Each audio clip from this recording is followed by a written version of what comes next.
All right, so let's wrap up pollination. Last time we talked about sort of the logistics of getting good pollination out of your hives. Here what we're tapping into is just sort of the four major crops that we see pollination services being used for. Alfalfa, almonds, fruits and vegetables. And so, you can sort of tell there's two really big single crops and the rest are collections of a variety of crops. So, alfalfa pollination used to be a really big source of forage for bees, but as I mentioned a few times, the general trend has become to harvest alfalfa earlier, as you can get alfalfa that's a little bit more tender, a little bit better for the cattle that eat it. Also, cutting it early is good for pest management. It reduces our total insecticide use. So there are some benefits there. But nowadays, where you really see a lot of pollination is going to be in areas where we grow lots of seed. So the Imperial Valley, the West San Joaquin Valley, Pacific Northwest, British Columbia, those are all the areas where you see people importing bees to do pollination. Now, one issue that we find is that people are using less and less honeybees for alfalfa pollination, and they're relying more on those other bees I talked about, the alkali bees and the alfalfa leafcutter bees, because honeybees don't actually like to pollinate alfalfa. If you look at the alfalfa flower, they have an interesting mechanism where basically, when the flowers first open, there's no access to the pistil or the stamens. So the bees can't reach down into the nectar reservoirs. They also can't get at the pollen. They have to actually push their head against this large top petal in order to push that far enough back that they can insert their mouth parts and get to the nectar and the pollen. But the flower has a tricky mechanism where basically what happens is when they push far enough back on that, the stamens are going to pop out. They're spring-loaded. So they'll pop forward and they'll smack the bee on the back of the head. And they actually pop out with so much force that they will pin the bee's head against the bottom of the flower, and the bee has to struggle to dislodge itself and to get away from the flower. And so as you can imagine, honeybees don't like that. The alfalfa leafcutter bees and the alkali bees are better at avoiding getting smacked, but honeybees can't really help it. And so what will happen is that honeybees will actually learn, as I mentioned before, honeybees will learn that if this is a poor photo, but what this bee is doing is it's figured out that if it approaches the flower from the side, it can sort of slip its mouth parts into that little crevice, and it can get to the nectar and the pollen without ever actually tripping the flower, and thus the flower won't actually be pollinated. So bees have basically figured out how to get away with pollinating, with getting the reward without doing the actual work. And so some keepers don't actually like to have honeybees in their alfalfa because it's not nearly as efficient. But it doesn't look like YouTube is working. I have a nice little video of a folksy beekeeper. He's got some alfalfa flowers he picks and he pushes a little stem into one of them. It shows the mechanism of it popping out. But you should check that out in your own time because it doesn't look like I'm going to be able to put it up on the screen.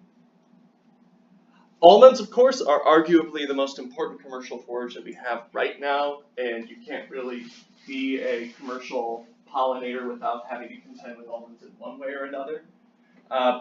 We're at a point now where we're about maxed out in California, but it seems like there's always more acres coming in.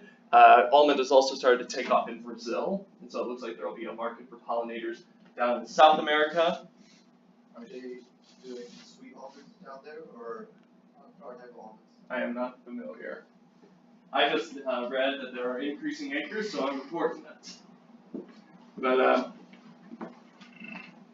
But the other thing that goes with almonds is something we talked about before, that if you're pollinating fruit crops like apples, stone fruits, things like that, growers don't want to over-pollinate because they're going to have to go out there and thin it out in order to get a good set of the fruits they have. But in almonds, the trees feasibly can hold as many almonds as can get pollinated. You'll have some loss, from the heat, but for the most part, the better the pollination is, the more almonds you get. And so they want to maximize pollination. They put out 2 hives per acre, and they leave those bees in there as long as they can. And so, beekeepers can really demand top dollar. And in general, we mentioned this before, but you're paying rental based on colony strength. So in general, there's a standard price that's set for hives, and each hive needs to have at least 8 frames of brood that are covered with bees, which is equivalent to about 20,000 bees. That's what growers are expecting when you bring these guys in. If you bring in less, they typically pay less. Excuse me. Which, as we mentioned before, means that you're going to have to do some stimulation prior to pollination. Now, what was kind of interesting was this idea that the almond pollination is paid at this sort of standard rate per hive, and the expectation is that you'll have 8 frames of brood with workers at 2 hives per acre. And I mentioned the idea that growers oftentimes will pay you a little less if it's weaker, but oftentimes growers just sort of accept that some hives are going to be weak, some might be stronger, and if you are really on top of your game and you get a good beekeeper to come in, you're going to get stronger hives. So there's this guy named Randy Oliver. He's the scientific beekeeper. He's up in sort of the Sacramento Valley. He's been keeping bees for decades, and he just really takes a super scientific approach to beekeeping. And he wanted to take a look at basically what is the relationship between the strength of the hive and the amount of pollen that is being collected by the bees. So he took a bunch of his hives and he basically intentionally removed frames and the like to give them certain strengths. And then he looked at how much pollen was collected per day. And what he found was this really nice linear relationship. So here we have on the X colony strength, and on the Y we have the mean amount of pollen that's collected. And it's pretty clear positive sort of correlation, right? As your hive gets stronger, you end up with more pollen collected. And it's pretty linear, right? We don't see that the stronger it is, it grows exponentially better. We don't see a real strong, there's a slight trend towards leveling off as you get higher up. But the basic idea here is that more or less you can think of this as you're not selling someone a frame, you're not selling someone a hive of bees, you're selling them a certain number of frames in a box, right? And so his argument was that basically, since the amount of pollination increases linearly, growers should be paying by the frame, not by the number of hives that you are supplying them with. And he was saying that this makes sense from a beekeeping perspective as well as a grower's perspective. What he did was he plotted the amount of pollen you would expect to be collected per day against that colony strength again. So this is that regression line he made. But then he looked at basically how much money people are paying versus how much pollination service they're getting. So this is the amount of pollination service, and this is the cost of the hive. So right now, more or less, or back in 2016 when he was running this, the standard cost of a hive was $180, and people were paying that more or less no matter what, whether they were getting strong hives or weak hives. And he's basically demonstrating that if you're a grower, right, and you're paying $180 for your hives, in many cases you're massively overpaying for the amount of pollination you get, because even if you go down to 6 frames, you're getting $50 less of pollination service. But on the flip side, if you're getting bigger hives, you're going to be making bank. Basically, you're getting an additional sort of $80 of pollination services just by having an additional 4 frames. So his basic argument was just that if you're a beekeeper, you should really make sure that you're putting in exactly as many frames as you say you're going to put in, and you're not, giving the growers more bees in the hive than you're supposed to, because you're actually losing money on that deal. But similarly, if you're a grower, you should make sure that all the hives have exactly as many bees in them as, the keeper says they're going to, or at least they should all have that 8 minimum. Yeah, and we talked about that before, the idea that we move in a massive amount of bees. Fruit tree pollination. As far as fruit trees are concerned, the 2 big ones are going to be apples and pears. Sort of in the early part of the season, these guys get pollinated shortly after almonds do here in California, or right around the time almonds get pollinated. They require 1 hive per acre, but they do require that thinning we talked about. And so keepers aren't interested in having them as long, and so you don't get as good of a price for the bees in these crops. And bees tend to like apples, they don't like pears. Pears don't have very good nectar. It's pretty thin. And so bees will actually avoid pears and go to weeds if they can find them. As far as small fruits are concerned, like what we find out on the coast, caneberries, strawberries, things like that, bees aren't required, but they are good for increasing yield. What we find is most of these flowers, right, are aggregate berries with multiple little drupes on them, and so the flowers need to be pollinated very thoroughly to produce a nice full-looking berry. And so if you get under-pollinated raspberries, you know, they look pretty pathetic. Same thing with strawberries. So many keepers do invest in bees just to make sure that they're getting high-quality product. All right, vegetables. So as far as veggies are concerned, for most vegetables, no pollination is required for the vegetables to be produced. In fact, for a lot of them, you want to avoid pollination, or more accurately, you're going to harvest oftentimes before they even set flowers. The exceptions to this are generally going to be cases where they are intentional breeding sites, so seed production, or trying to produce hybrids, in which case they will require bees and really heavy rates of bees. The reality is that generally keepers don't like to use their bees for vegetable pollination. What you find is that the bees really derive very little benefit from these plants. They don't produce a ton of pollen, they don't produce a ton of nectar, and so the bees don't, come out really well. Because these are breeding fields and they want to cut down on the number of insects, they tend to have very high insecticide rates, so the bees tend to get contaminated. And oftentimes it's bad enough that when the hives eventually get removed from these sites, beekeepers actually have to actively perform remediation and take care of these hives. They have to feed them, move them to really beneficial sites in order to recover the losses from these pollination events.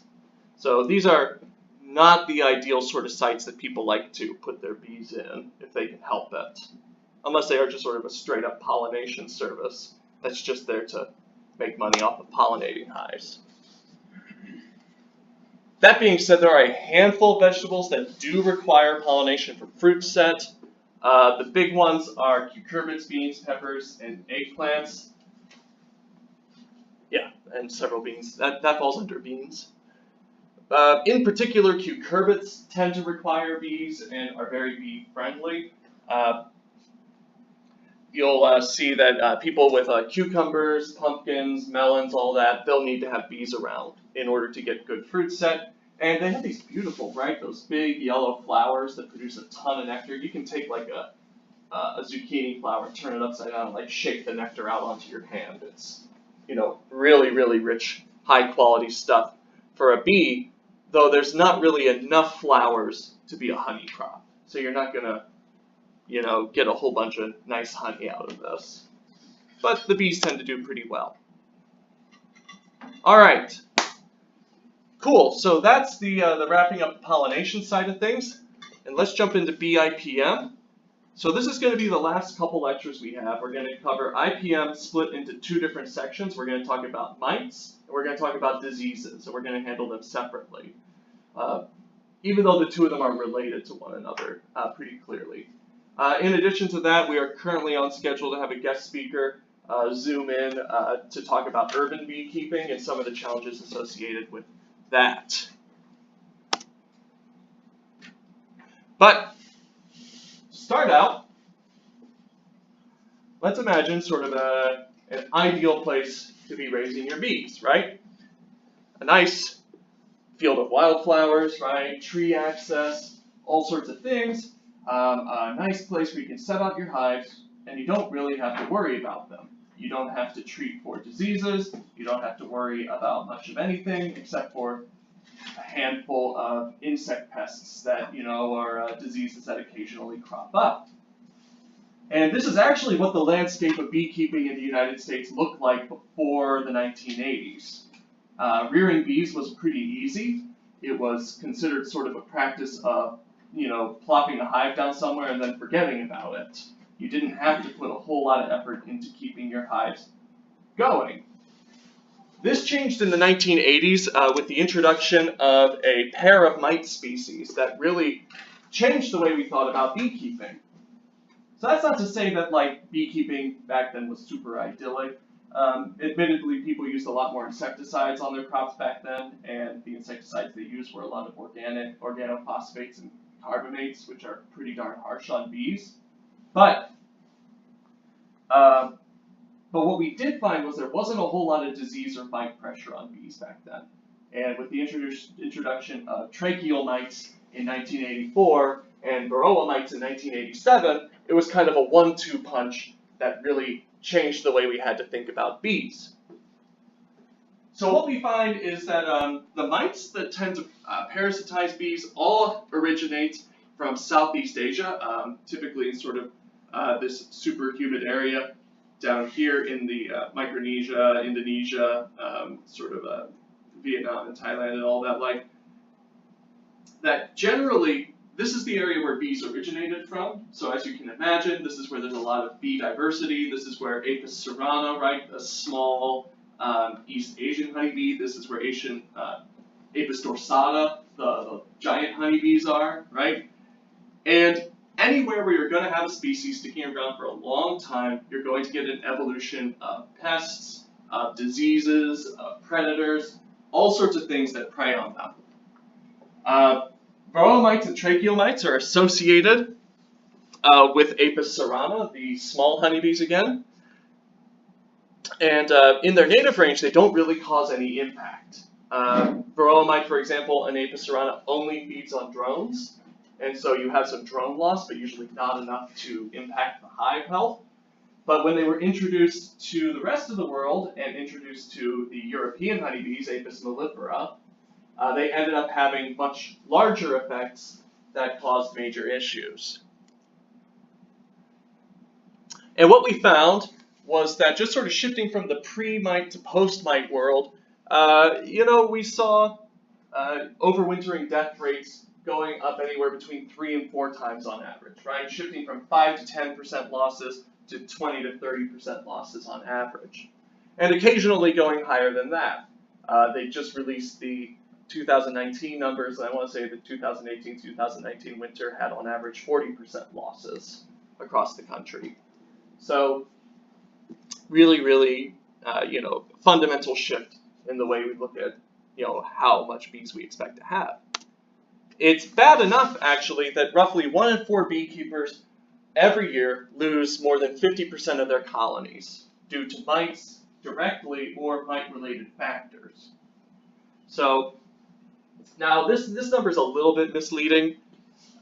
Something to keep in mind is that the vast majority of beekeepers in the United States are small-time backyard beekeepers. So when I say 1 in 4 beekeepers are going to lose more than 50% of their hives, keep in mind that the majority of beekeepers have somewhere between 1 and 6 hives in their backyard. And so it doesn't take much to lose 50% of your hives when you only have 2. But regardless, that's a lot of hives still dying out due to mites. If you're a commercial guy, I don't think very many, if any, of the commercial guys are losing half of their hives per year because they're really keeping on top of the mite situation. But regardless, what this all precipitated into was a need for treatment. Prior to these mites, people basically did not treat hives for much of anything. You would have occasional insect pests or diseases that would crop up. You would just destroy those hives, or you would clean them out. But now we're at a point where basically, if you have a hive with varroa mites, it's not going to survive more than 1 year unless you take some action to control those mites. It's more or less a guaranteed loss unless you do either some sort of chemical miticide to mitigate it, or you go in and do some really intensive management to remove those mites. So, how are you going to recognize that you have mite problems? Well, one way is going to be finding mites directly on the bees, and we'll talk about that a little bit later. But there are some syndromes that are associated with with heavy mite populations. The first one is the one we talked about before, parasitic mite syndrome, or PMS. And generally, PMS just describes the loss of a hive due to an unusually large mite population, right? You get a bunch of mites in your hive, they're feeding on your bees, and the bees are generally just doing worse and worse and worse and worse because they're losing all of this blood and fat, and eventually the hive just dies out. In general, what we see in hives that are heavily infested is that the adult population is slowly going to dwindle. It's going to just decrease over time, shrinking, shrinking, shrinking, shrinking, and eventually you'll get to a point where during the winter period they're going to start dying out. And either you'll lose the adults in the middle of the winter, or in the spring when you open the hive, you'll have a very small cluster that's not able to sustain itself. Typically, though, we notice parasitic mite syndrome first by observing the brood. You get what are called crummy brood, which are what these guys are. They're kind of brown and shriveled looking brood that tend to stick onto the sides of the cells. They don't look very good. They're patchily distributed. You'll have lots of open holes in the capped brood areas because the worker bees are removing infected brood from their chambers. And additionally, the brood oftentimes look like they've been pecked or chewed at, which is an accident. The workers will actually chew up infected brood in some cases. And that's what we're looking at here, these three cells. So this is an uncapped cell, and you can see the head of a pupa, right? So this is a pupating worker where you can see the head. These are pupating workers where they've been opened up and the bees have chewed the heads off. So basically they've just been destroyed at this point. So those are all signs of heavy mite infestations. And ultimately what you will find as well in these situations is that when the hive finally dies out, what you'll do is you'll open it up, there'll be a whole bunch of dead bees, but there will be a ton of forage left. You'll have honey, you'll have pollen, everything looks fine, but there's a ton of dead bees. And that's generally a sign that those bees were so completely pestered by varroa mite or tracheal mites that they just couldn't manage themselves and they died out. The other major disorder that is associated with mites but is not entirely caused by mites is colony collapse disorder. So we've heard a fair bit about colony collapse disorder. I don't think I've officially addressed it. But basically, colony collapse disorder is winter or spring colony loss that is characterized by a near total lack of adult bees. So basically, you go out to your hive, you open it up, and there's tons of forage, there's lots of brood, there's a queen, but there's virtually no adult bees in that hive. There's a small number of attendants that are hanging out with the queen, but otherwise they're all gone and they don't come back. People talk about colony collapse disorder like it first appeared in the 2000s. There have been various records of colony collapse occurring in the United States and Europe prior to the 2000s, but they were pretty few and far between. Like, you'd have major cases of it once every 10 to 20 years. They'd be scattered around. They're usually associated with disease outbreaks and poor forage and bad weather all coinciding at the same time. But now it just seems that bees are so stressed all the time that we're getting a lot of colony collapse going on all the time. It's not super clear what causes it entirely, but we know that general stress causes it for bees, traveling, poor forage, and mites. And so in general, colony collapse disorder is almost always associated with some level of mite pressure in the hives. So mites are something we need to consider when we're thinking about colony collapse, much like Mateo's research was suggesting. But the queen is still alive. Yep. The queen is alive, she's left behind, and she tends to die out shortly thereafter because they don't have enough workers to actually keep up with all the brood. But anyway, so mites.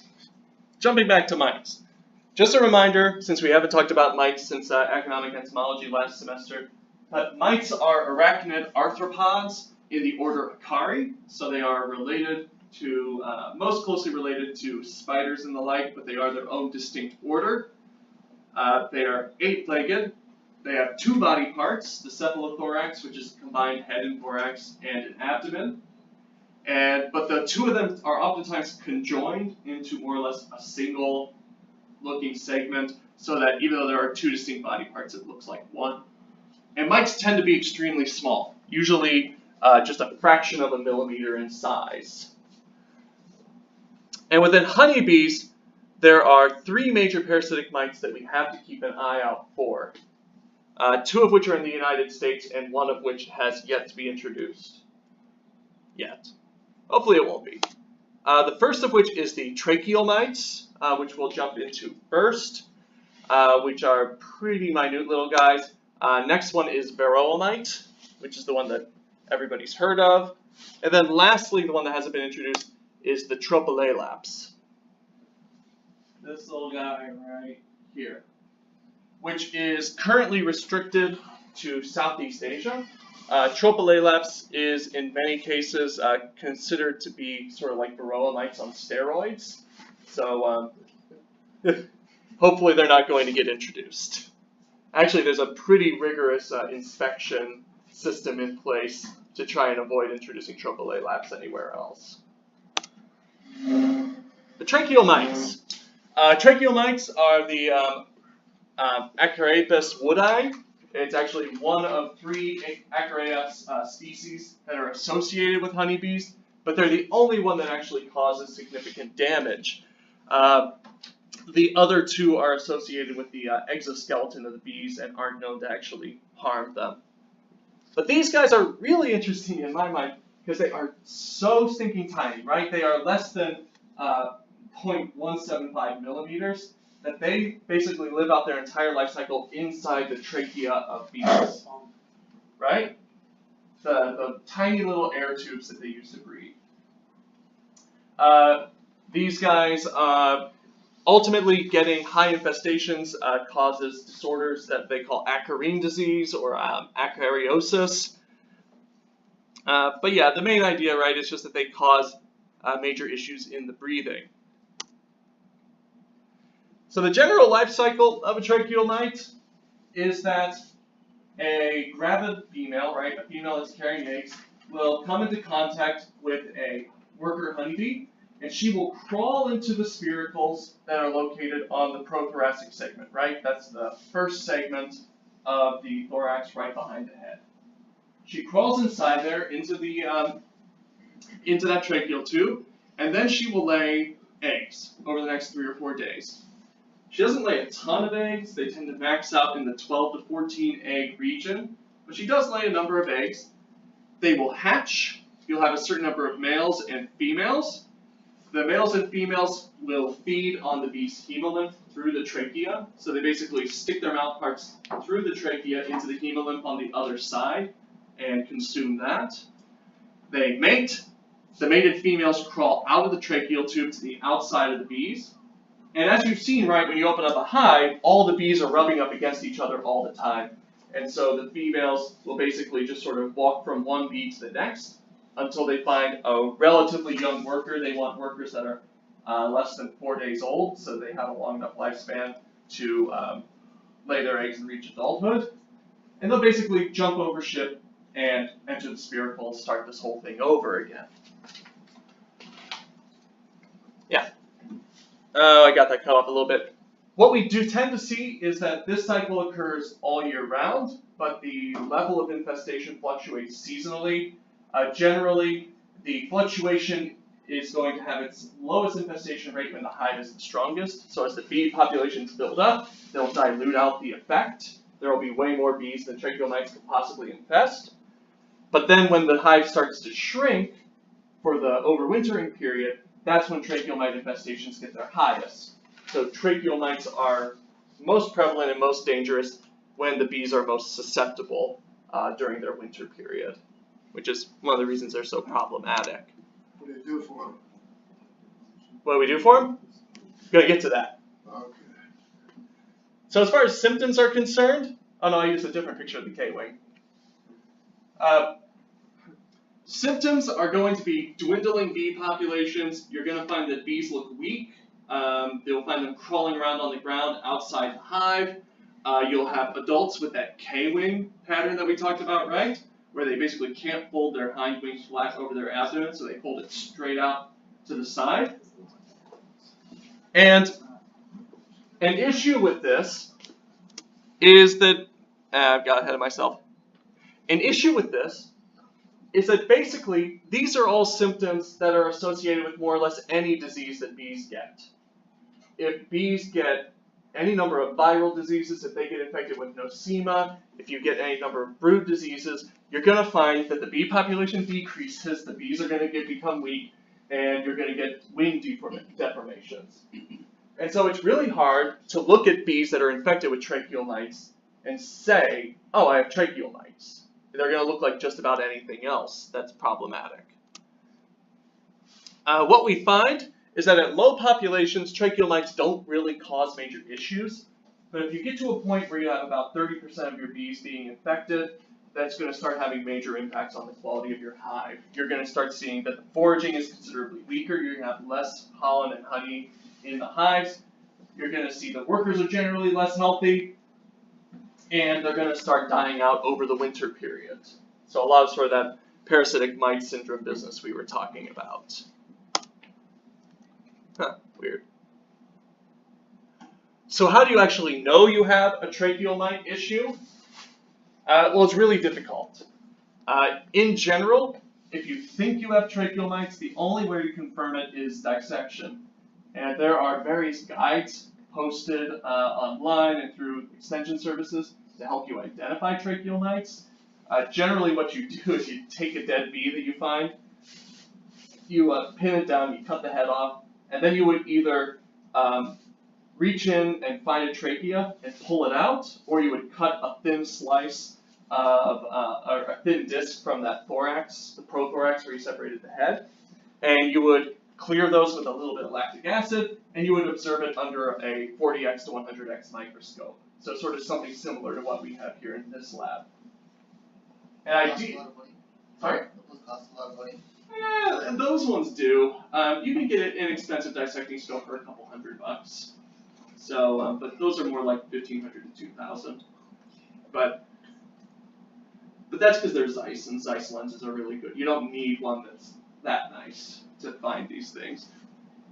But if you're looking at the trachea, what you're expecting, you guys remember when we dissected the cockroaches? Yeah. Right? The trachea were sort of nice and silvery, very clean looking. They're connected to everything. That's what you're expecting to see in a healthy bee, right? It's going to be sort of nice and clear, maybe a little silvery in color. In an infected bee, in some cases you'll be able to see the mites in there. If you're not able to see the mites, the trachea are just going to look abused. They're going to look like, they're going to be scabby, they're going to be brown, crusty. Generally, they're just going to look like a bunch of insects were living inside of them. Not insects, but mites in this case. But regardless, like something's been living in there and just taking advantage of the place. Honestly, it's not particularly easy to scout for them, as you can tell. Most beekeepers don't do it. If you want to do it, it's probably easier just to collect a handful of bees and send them off to a professional to be checked. Beyond that, just as sort of an aside, tracheal mites have largely been ignored since varroa mite became a huge issue. Tracheal mites occurred right before varroa and then quickly got overshadowed. But recently, I was talking to some of the bee experts who were at the symposium, and a lot of the bee guys were basically telling me that it looks like people are having problems that look like mites but have very low varroa populations, and there's some people suspecting that actual tracheal mites are becoming a resurgent issue right now, or something that people need to keep an eye out for. But anyway, management, how do we take care of tracheal mites? There are a variety of chemicals that are available that are used to kill mites in general. In reality, one of the reasons people don't worry about tracheal mites is that a lot of the same chemicals we use to treat for varroa mites are also effective against tracheal mites. So if you're keeping up on your varroa mites, you're going to get a fair amount of tracheal mite mortality as well. Some of the major products are going to be sort of organic options. There's menthol oil with mitothol, Formic acid gels, the Mitaway, or essential oil type products, Apoligar and Apiguard, are all considered to have significant activity against these guys. The real trick that you find with these products is that you more or less need to get the product into the body, or you need to get it breathed in through the spiracles to get the mites in contact with it. And so you oftentimes need to apply them at a time of year where it's going to vaporize. Another major approach that people use are what are called grease patties. This is kind of the homegrown approach. Grease patties are basically just 1 part vegetable shortening, like a Crisco. That's what these guys are right here. 2 parts sugar mixed in, and then about 10 drops of some sort of mint extract, usually wintergreen or peppermint. You mix those into patties, and you put them on wax paper, and you can plop them on the top bars, or you can slide them in on the bottom board, depending on the time of year. The bees will sort of go after them, and that has some level of toxicity to the tracheal mites. You know, I think we have our case. Yeah, there we go.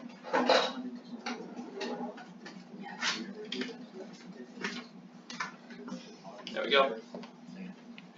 So we've got Apiguard. That's what I was sold for mites. But it's basically, basically an essential oil type product. So this is only for tracheal mites? I believe this has cross-activity with varroa mites. But it's been tested for tracheal mites. What you find is that there's a lot of products that people are testing for varroa mites and less of them for tracheal. But these are products that have been tested and have shown to work on tracheal mites. So this is that. This is the formic acid gel. They sell them in sort of these little plastic strips that the bees will tear into and get a dose from that. Did you use it as a preventative? Or is it just to rehab? I think it would work as a preventative. Yeah, it wouldn't hurt to apply before you have populations, but then you have to deal with the possibility of resistance as well, right? The more you expose the mites, the more likely you are to get resistant populations.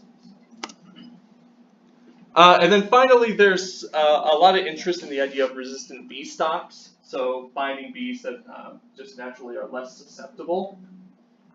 The buckfast bee is suggested as a bee that has shown resistance to tracheal mites in the past.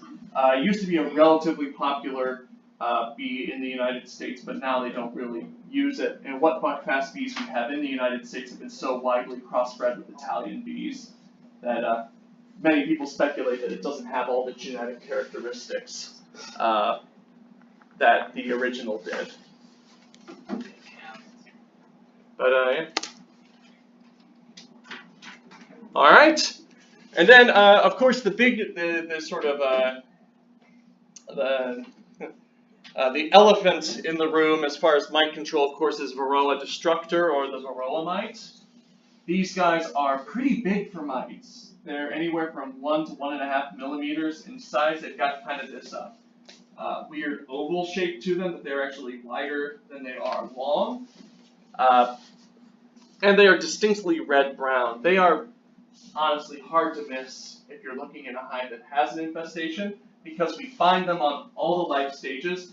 They do feed on adults, they feed on larvae, but their very favorite thing is they like drones. They like drone larvae specifically. They appear to have the ability to home in on the brood pheromone that's produced by drones specifically, and they will preferentially enter drone cells to feed on those larvae. So here we see a varroa mite adult on the outside of a bee that's showing signs of deformed wing virus, which is transmitted by the varroa mites. I have a question. Is there an alternate host to varroa mites, or are they just specific to the bees? Because I'm also curious, how do they get transmitted from bee to bee? Is they contact with bees, or is there another animal that has them? It's bee to bee. So it seems that they are specific to bees. You find them amongst different species of bees. Varroa mites in their native range are associated with Apis cerana, but it appears that they like honeybees in general, whether they're the European or the Asian species. So they're not attracted to any other kind of insect or alternate host? Not that I've heard of. But yeah, so you'll find them on the workers. Sometimes they're hard to see on the workers because what they'll oftentimes do is they'll wedge themselves in between the sclerites, or they'll crawl in to the gap between the thorax and the abdomen where they're not super visible. But when you see them on the larva, they're much more obvious because they're going to be that dark brown-red color against a white background that is the larva or the pupa. So they'll be much more obvious. So as far as the life cycle is concerned, basically, it all starts out with an adult bee that's been infected with varroa. Oftentimes, a clean colony first gets infected because some adult bee that is carrying a mite is drifting between hives, and it enters a clean hive, somehow gets past the guards to the forage or the brood area, the adult drops off and infects the hive, right? So anyway, adult bee with varroa feeding on it flies into a hive. It goes into the brood area, and when the mite that's on this bee smells that brood pheromone, it's going to drop right off and start crawling around on the comb looking for open brood. The mite will enter a cell with a larva that's typically between 5 and 5.5 days old. They like them to be relatively large, but not too old. When they enter the cell, what they do that's really kind of clever is that they'll crawl down to the very bottom and they'll hide themselves behind the larva underneath the food that the workers are leaving there for it. That way, the workers can't see that mite and they won't remove it from the cell. The mite will hang out there in the bee food until they hit that prepupal stage. When they cap it, once it's capped, the mite will start feeding. The female mite will then lay eggs about 60 hours after that cell is capped, and then they will lay additional eggs about every 30 hours after that. And in the amount of time it takes that larva to develop, a certain number of those eggs will hatch. The larva will come out and will start feeding on the pupal bee. Typically, the mother needs to crawl somewhere on the bee and actually punch some holes in the exoskeleton. The larvae are too weak to get their mouth parts all the way in, and so they need a feeding hole to be punched by the mother. So right there, you're saying the bite goes to the underside of the larva, so the workers can't find it, and so like how come workers don't remove the bite when they see it on other workers? It's a good question. In some bees, we have a lot more cleaning behavior, that the bees will clean themselves much more thoroughly, but I'm not really familiar with the idea of bees cleaning one another. I don't know if there's a lot of social grooming going on in the bees, but the nurse bees, their job is basically to make sure that the larvae are healthy, and so they do a lot of grooming, a lot of inspection, and so they're more likely to catch these mites right away. Do the guards try to lock a bee that's infected with a mite? Like, if it comes in and That's a really good question. I have no idea. I'm not sure if bees are even aware of mites on other bees, right? Like, I'm not sure if when bees look at one another, they're able to tell if there's a mite on an adult. They seem to be able to tell if there are mites on the larvae themselves, but I'm not sure if there's any sort of adult communicative behavior. Just a second. Yeah, exactly. Bee bounces and pushed off, right? You can't All right. Anyway, I think these are great questions, but we do have a lot of slides to get through. The adult females take about 7 to 8 days to develop. The males take 5 to 6. When they emerge in their adult stages, they mate. And then when the adult bee finally leaves, right? The females are going to hitch a ride on her and re-enter the hive. They'll move between different bees by that rubbing behavior we talked about with the tracheal mites, and then they will start the whole cycle all over again.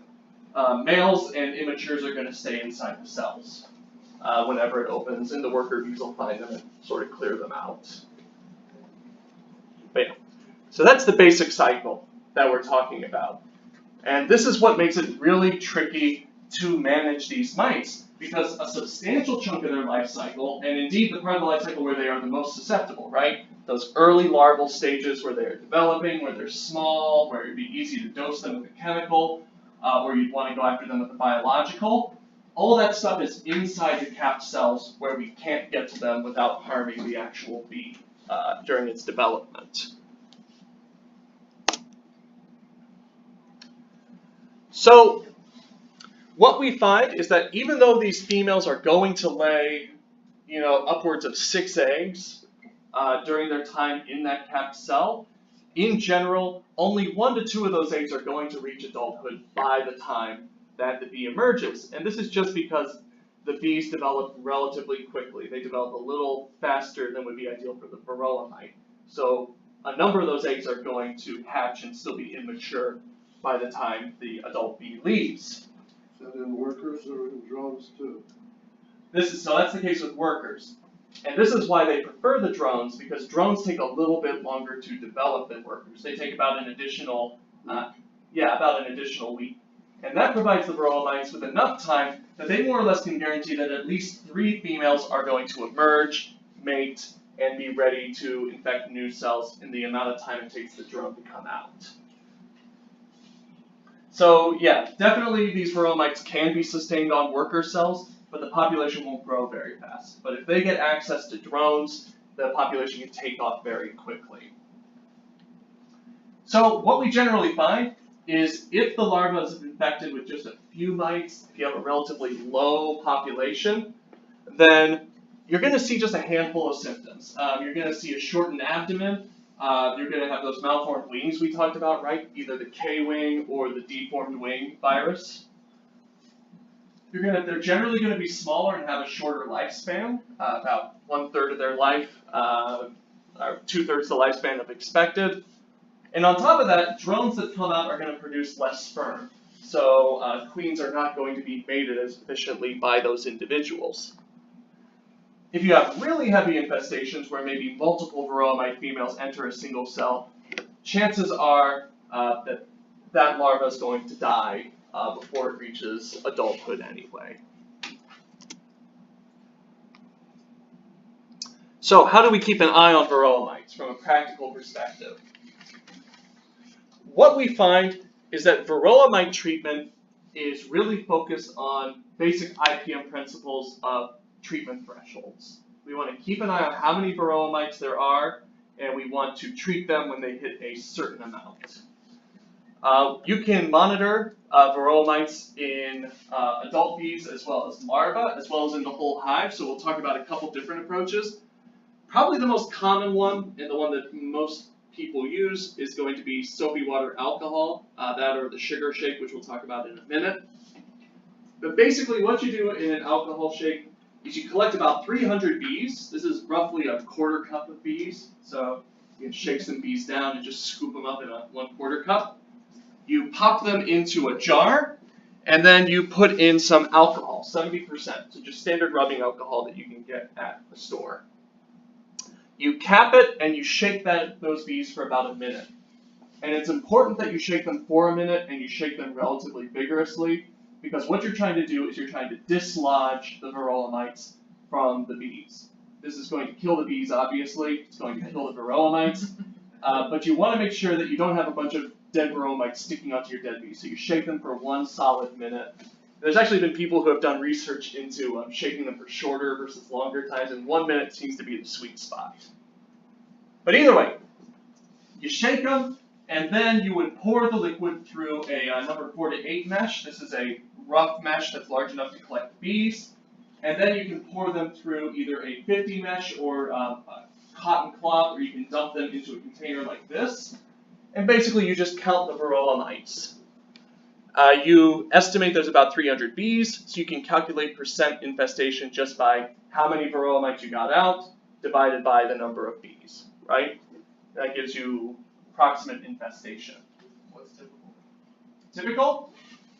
It's all over the board. I mean, generally what you find is that you want, if you're talking to like Randy Oliver's Scientific Beekeeping, his big thing is you want less than 2% infestation. If you're any higher than that, you want to start being pretty aggressive. A lot of sources will say 5 to 10% is sort of the threshold area where you want to start treating and keeping them down. So this guy would have pretty heavy infestation right here. Certainly looks like it. I mean, if he did 5, 1, 2, 3, 4, 5, 6, 7, 8, 9, 10, 11, 12, 13, 14, 15, 16, 17. He's well over 10% already, right? So this is a pretty heavy infestation right there. That's a lot of varroa mites. But this is shown to collect about 90% of varroa mites that are on the bees you shook. So it's a little bit conservative. So if you're right there near the border and you're like, oh, I'm almost at 5%, you might want to think, well, there might be an additional mite or two that are on the bees that I didn't get off, since I'm about 90%. Some people don't like killing their bees every time they check for varroa mites. So an alternative approach is what's called the sugar shake. This is functionally the same thing as the alcohol shake, but it's non-destructive. You don't kill the bees. You don't kill all of them. The sugar shake, and basically it's very similar. You collect about 300 bees. You dump them into a jar with a mesh lid, but instead of adding alcohol, you add 1 to 3 tablespoons of powdered sugar. Some people also use diatomaceous earth or any number of other chemicals, but the basic goal here, I think diatomaceous earth would be good for your bees. I don't recommend that, but I know some people use it. Or talcum powder, you can use that. But anyway, the idea here is that you add this, you shake up the jar to coat the bees, you shake it for like about a minute, you let it rest, and then you shake it again. And what you're trying to do is you're trying to put some sort of powder between the feet pads of the varroa mite and the bee. If the varroa mites get powdered sugar, talcum powder, DE on their feet pads, they won't be able to grip the bees and they'll fall off. Additionally, because they're covered in the sugar, if you shake them off, they're relatively easy to see on darker surfaces. Or actually, oftentimes they'll be still pretty dark and they'll be completely covered in the sugar, so you can see them amongst the white sugar.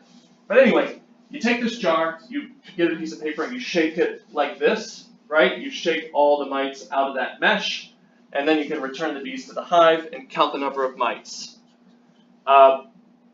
This approach is accurate. It's considered to be not as accurate as an alcohol or a soapy water wash is. The benefit is you get to save about 300 bees in your hive, but you're not going to get as good of an estimate. And so a lot of beekeepers that I'm familiar with are switching to the alcohol approach, just because they really want to be fairly certain about their varroa mites. How hard are you shaking? Hard enough. I can't quantify how hard it is that you're shaking. They're coated with powder. Yeah, exactly. So that's if you're individually checking these adult bees. Now, there we go. Another approach you can take, of course, is doing whole hive assessments. So in a whole hive assessment, what you're going to need is one of these guys, right? We talked about these before. This is the mesh board, or what's also called an IPM board. It's basically a standard bottom board, but instead of having that wooden bottom, it's got a mesh bottom. And the whole idea here is that a certain percentage of varroa mites that are cruising around on adult bees are going to lose their grip and they're going to fall to the bottom of the hive. Now, normally a varroa mite on the bottom board of a hive can just hang out and find another bee to grab onto. But if they slip through this mesh into some sort of collection container in the bottom, they're not going to cause anybody any real problems. Goblins. Goblins. Won't cause any goblins. But anyway, so this in and of itself is considered a management technique, admittedly not a particularly effective one, but it's something. It does collect a certain number of mites. But if you have a board like this, right, this is just a standard collection board, what you can do is you can coat this with a thin layer of Vaseline, or you can even use like cooking spray. You slide that in there, and you can periodically check that in order to see how many mites you've caught. Generally what you would do is you'd slide that in, you'd leave it for 1 to 3 days, you'd pull it out, you count the number of mites, and you multiply every mite by 50 to get an estimate of the total population in the hive. Here they are. Rocky, Cunin, and Bayer uses this approach when she's monitoring. And what's nice about this approach is you can actually use it not just to check how many mites you've caught, but it's also a good way of checking if your mite control approach has worked. So what she does is when she's checking for mites, she'll go out to the hives and she'll slide in one of these sticky cards. She'll pull it out and estimate how many mites they have just by counting. And then if it's high and she wants to apply a chemical, she puts the chemical in and she puts in a second card. And then she'll pull this out after 1 to 3 days and see how many mites she's caught then, because if you use the chemical, you expect the mites to die and drop off the adults and get caught on the board. So you expect high populations after treatment relative to before. So just to show you, this is the before treatment card. There we go. And this is one that was after treatment. So you can see there's a fair amount of debris on here. Part of that's going to be because she's opened up the hive and disturbed it, and the bees are moving around and are cleaning house.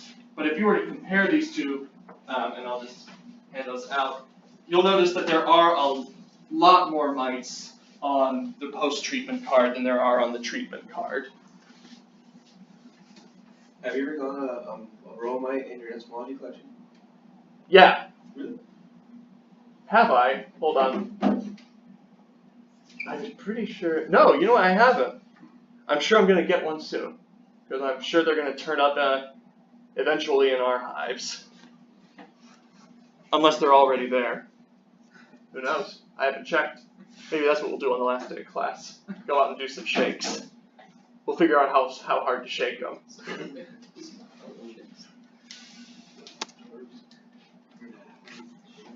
Alright. There's also some recommendations that you can count mites on brood. So what you can do is you can go to your hive and you can pop the caps off of a bunch of brood and shake them out, or you can take a hive scraper. Let's see, I've got a scraper. You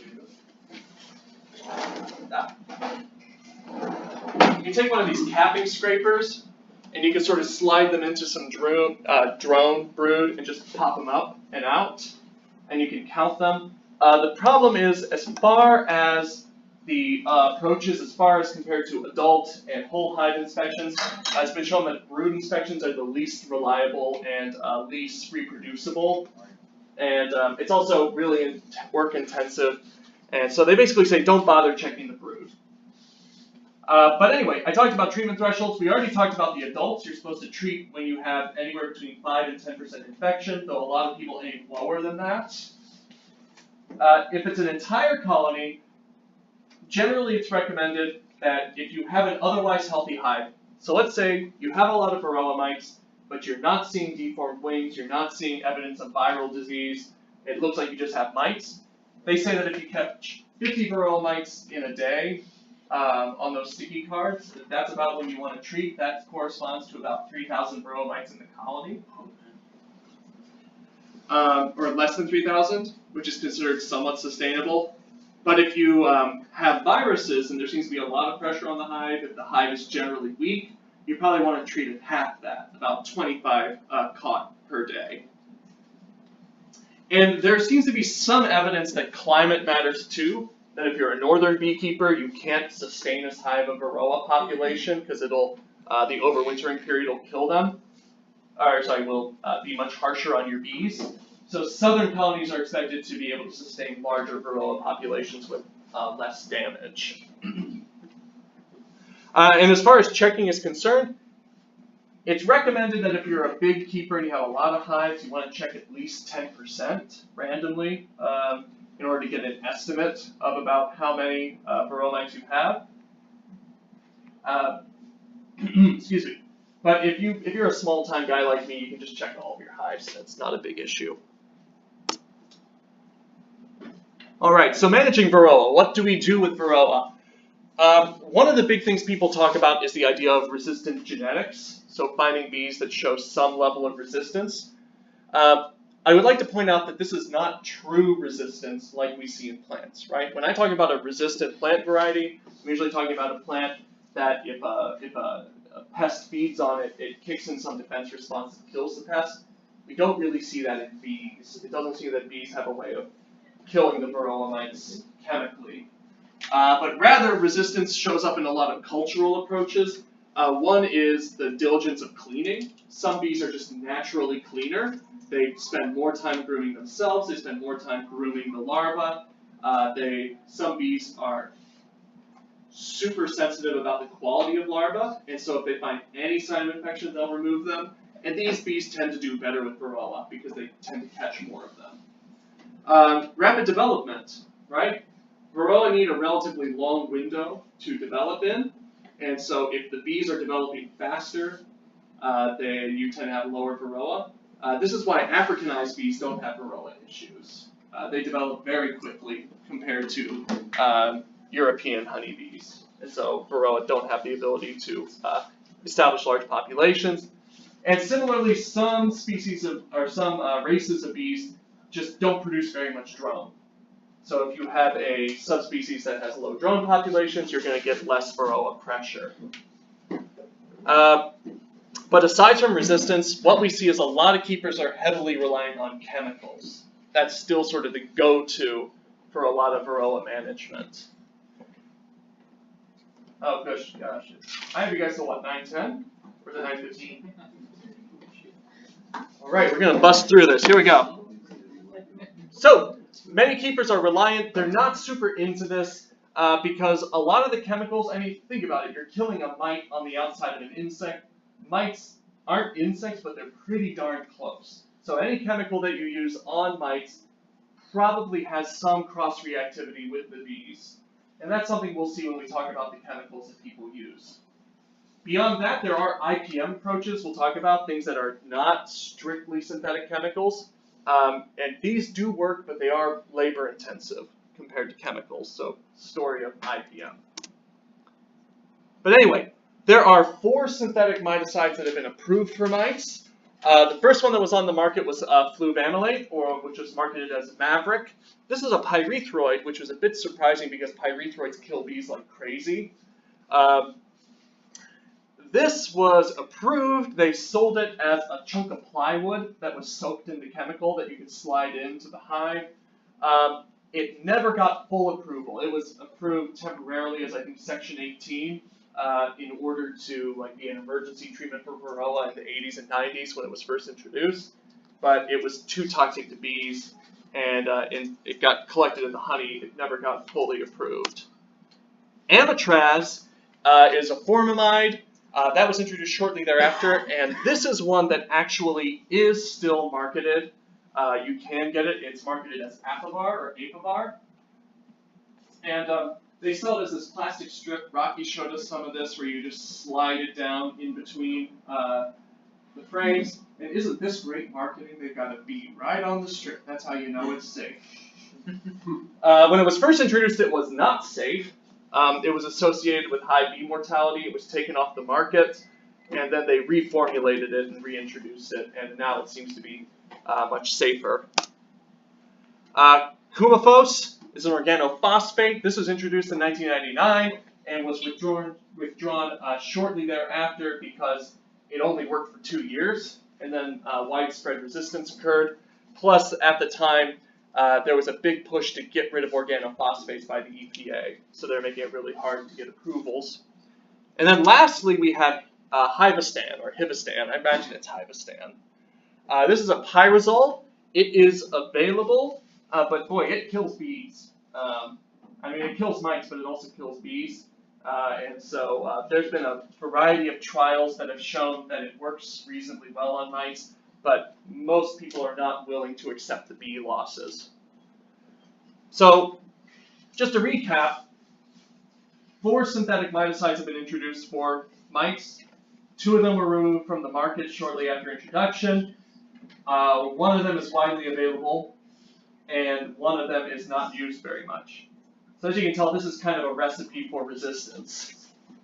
We don't really have enough chemicals to establish a rotation, and as such, as far as synthetic options are concerned, there's not very much to be done. Is Apistan fluvalinate? That's a good question. What is Apistan? I was going off the book on this, and I was wondering where Apistan was.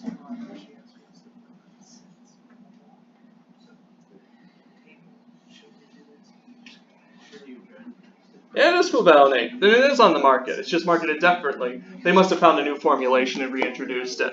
So let me change that. Fluvalinate. So then we do have two chemicals. You got amitraz and fluvalinate that are more widely used, because you do see a lot of Apistan around. Thank you. Which is the better one? I don't know. I didn't even know it was on the market a minute ago. Formic acid. Formic acid. That's. Yeah, so there are organic acids that are recommended as control approaches, and these are fairly effective as well. Formic acid is marketed as Mitoway quick strips or MAX, though you can actually apply it yourself as a fumigant, or people can make their, yeah. And it's pretty effective. It has moderate levels of worker and queen mortality. And How is it on honey flavor? I'm not sure. I know it kills mites. Yeah. Yeah, nice one. But these are two approaches that I've seen where basically you can do a sort of a soaking board that you saturate with formic acid, or this is a fumigation method where you put the crystals directly into this little bowl that's heated up with electricity, and you can sort of slide that in on the bottom board and fumigate that way. Oxalic acid is another approach. This is applied as a sugar water drip, and it's not registered in the US right now. Basically, the idea is you drip it on the bees. If it comes into contact with the mite directly, it will kill it. It will not kill the bees, but otherwise there's no toxicity to the mites. So it has to actually touch the mites. You have to pretty well saturate the hive to get them killed. It's also highly toxic to brood, so you don't want it to get inside the brood chamber. So what you do is you get these little drip containers, and you just sort of drip it in between the top bars.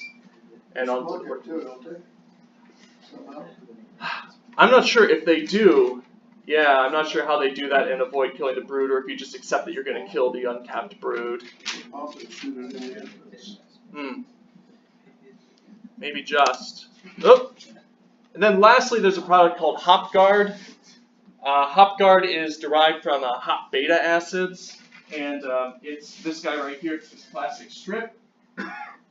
And basically, this guy, again, kills the mites on the adults. It cannot penetrate into the capped cells. So this is one where you have to apply it pretty regularly over a period of time to kill the mites as they slowly are emerging from the cells. Cleared in California?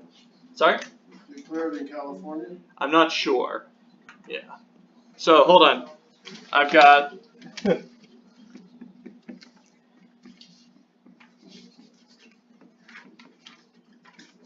and,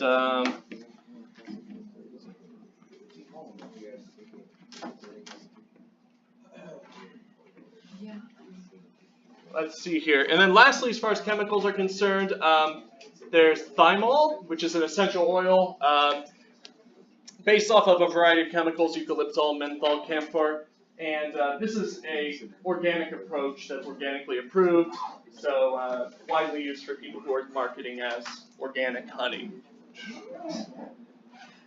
And then lastly, there's a bunch of food additives. What you'll find is that varroa mites are such an issue that many people market these food additives where they basically, if it's a food additive, right, you don't have to get it approved by the EPA, you don't have to prove that it actually has any mitocidal effect. And so what they do is they create all these chemicals that are food additives they won't tell you that it has any mitocidal activity, but they do a lot of winking, and putting a lot of mites on the advertising and stuff, and a lot of suggestions that it has mitocidal activity, but they don't know.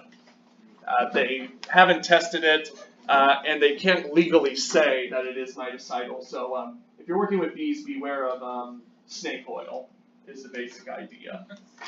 A lot of it going on.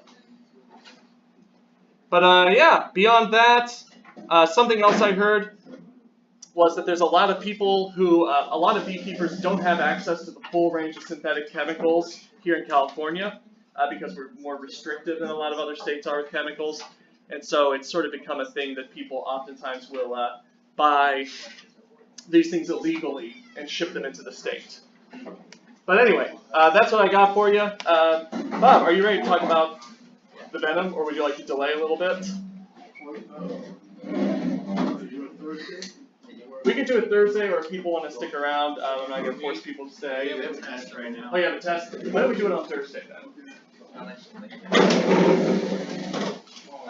Quick question. My 11-year-old daughter asked me Saturday, are the wasps we see all female like the bees we see fly?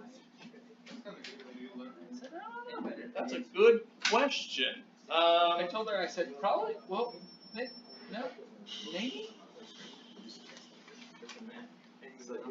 I feel like they aren't. I feel like there are male foragers in a lot of the yellow jacket population, but I'm not sure. I'll look into that. First I was gonna say, yeah, they're probably like bees, but then I was like, well, I don't know if they're so, worker specific like bees are. Are they that? My 5-year-old asked me. It's a question. I have no idea. Oh shoot, we're supposed to talk about that paper, aren't we? Yeah. Okay. Yeah. Yeah, we should do that. Oh, yeah, I gotta take a test pretty soon, but I was wondering if we could just run through it really quick. And I cannot find my SAS, the paper with like the spreadsheet that you gave us at the beginning of the project. Oh, okay. I was wondering if you had that on like a PDF or something. I'll send you that stuff again. Okay, that'd be awesome.